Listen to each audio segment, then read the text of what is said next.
If you're watching this, that means you've taken in the 5 schools of thought for lead gen. Now, those are some great specific strategies or ways to look at your sphere and the efforts you could put time into for lead gen.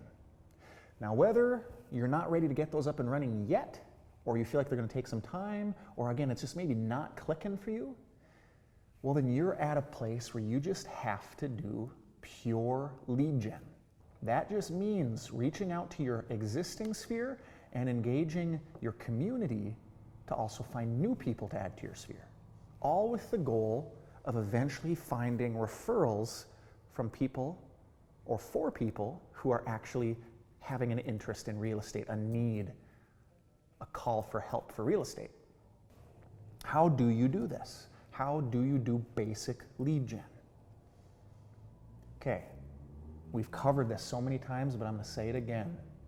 Doing lead gen at its most purest form is scheduling it regularly in your calendar and making sure that time is protected, showing up with a plan for yourself, and then here's the platinum rule. Here's the platinum rule.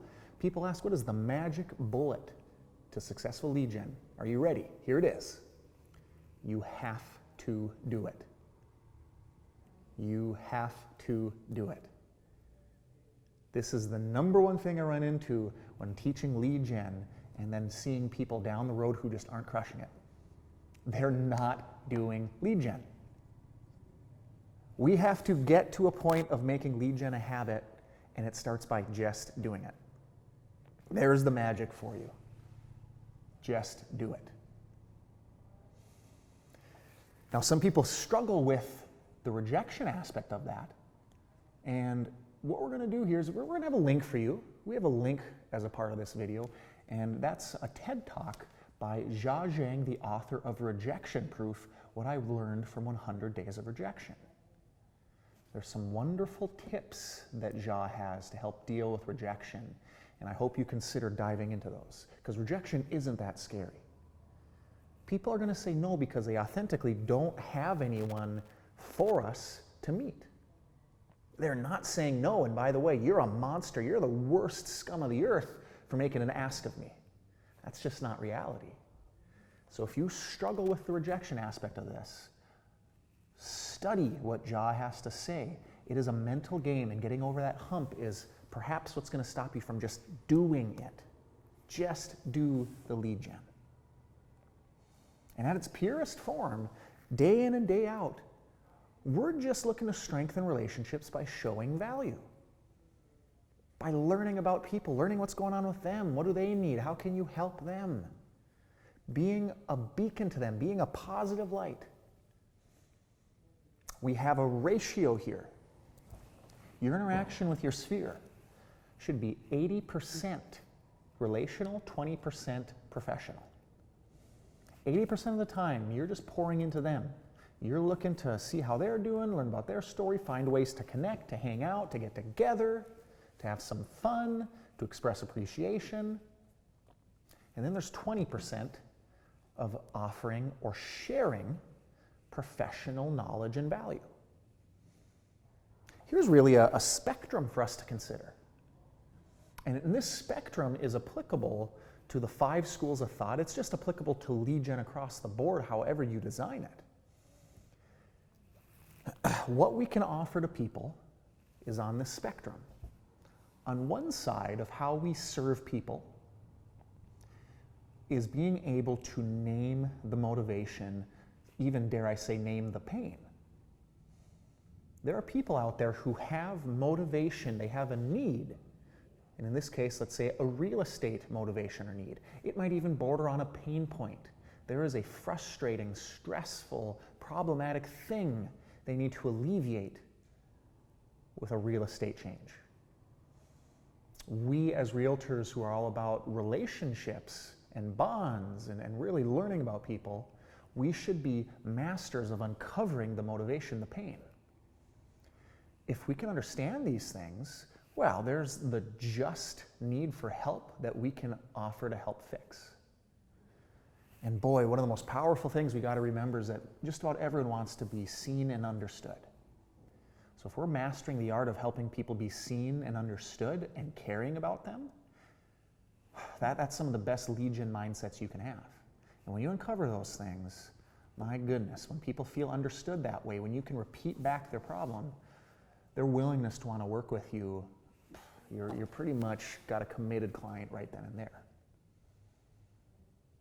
And again, working with just people on a day-to-day basis, it might not be an immediate real estate need, but if you can learn their motivation, their pain point for wherever they're at in life, now again, you know what's important to them, and you can look to be of value to that motivation and potentially that pain in their life. So that's this side of this spectrum, the way you can show value to people, be it just a friend, a part of your sphere who may never have interest in real estate for the foreseeable future, or someone who's pretty dang close to saying, yeah, I need help. On the flip side, or on the other side of the spectrum, for how we can serve people, there's that professional side. Professional knowledge. What I really like to call this is to show the opportunity. Identifying the motivation / pain, or show the opportunity. Not everyone you meet is going to have a major pain point, a major motivator to need a real estate move. But not everyone knows the real estate market like you will, if you don't already. So 80% of the time, we just want to be relational. We don't want to be overtly salesy. We don't want to be pushy. But for 20%, every so often, let's share some of this professional knowledge. Let's share things people might not know about. Maybe they don't have a major pain point, they don't have a motivation, but if you open their eyes to an opportunity, they might decide, I think it's time to make a real estate move. What are some examples here? Well, people might be somewhat familiar with the interest rate. And actually, that's probably pretty generous. A lot of people, they probably aren't very familiar with the interest rate, let alone what that means. So be a great realtor, study the interest rate, and create examples of what does that even mean? What is the purchasing power if the interest rate were to dip 0.5%? What does that actually mean for the type of house someone could afford? If you can have that information and you can make it a point to want to share that with your sphere on a regular basis, again, it's not making an ask to say, hey, come in and look at the interest rate. It's just a did you know? It's a social media post. It's an email. It's some sort of, oh, by the way, I'm a realtor, duh. I love what I do. Here's an interesting realtor fact for you. And now you just share this valuable information, and now people have some information to process. It shouldn't be shocking. They know you're a real estate agent. Every so often you're going to share some information about real estate. Great, that shows that you actually like what you're doing. That shows that you care, that you're proactive, that you're studying. That quick little nugget, some people might say, oh, cool, interesting. Some might not be interested at all, and some might have their wheels start to turn. Wow, it's a really good time to buy right now. I should start thinking about this. They might text you. They might follow up with some clarifying questions. Refinancing. What can you share as far as a nugget for refinancing?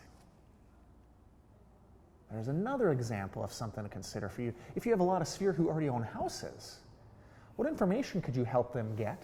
Where you say, hey, by the way, no pressure here. Here's a tool. Here's a formula. Here's something for you to look at for what it would look like to refinance given a good interest rate that we have right now. Maybe you offer to say, hey, if you're ever curious, that's something I could run for you really quick, no commitment, just so you know what that could look like, what kind of money that could save you. Again, an opportunity they might not be aware of. So there's your spectrum. And people are wired differently. Some people might not care about the warm fuzzies of the relational, but they really like the opportunity. And some people only care about the warm relational, and this won't do much for them. But if you can master either side, if you can show value on all sides of this spectrum while you're doing lead gen, you're setting yourself up for the best possible success. Assuming you have this regularly scheduled and you're doing it. Continually showing value, being relational, having fun with people, occasionally showing real estate knowledge, which shouldn't be a shock to them, because if you're taking interest in them, they're taking some interest in you, and they'd be more apt to be okay with that stuff. Just about everyone won't have an issue with this type of information. It's so simple, really. Lead gen should be fun. It's relationships that you give value to. I can't say it enough, but you will have some struggles. You will run into hurdles, mental hurdles. And again, we've talked about this in past videos. How do you help yourself be diligent? How do you help yourself be consistent? How do you honor these regular lead gen times? Hopefully you've established an accountability buddy, someone in your office, someone in your life who can make sure you're doing this. We all need external accountability, and if you have a comrade to help with this, more power to you. You can do this. You can show value. You can get business from people. You can build up your pipeline of potential leads. And here's the thing, the more people you add to your pipeline, the more you build that up, the more you can with confidence say, I keep giving that pipeline value, it's gonna automatically or in due time convert to people who need help, who find the house, who get a pended offer, and off I go. Focus on the relationships. Focus on the people you meet who actually have a need. Keep pouring into them. Build that pipeline of people you're showing value to who have a real estate need, and the rest will come.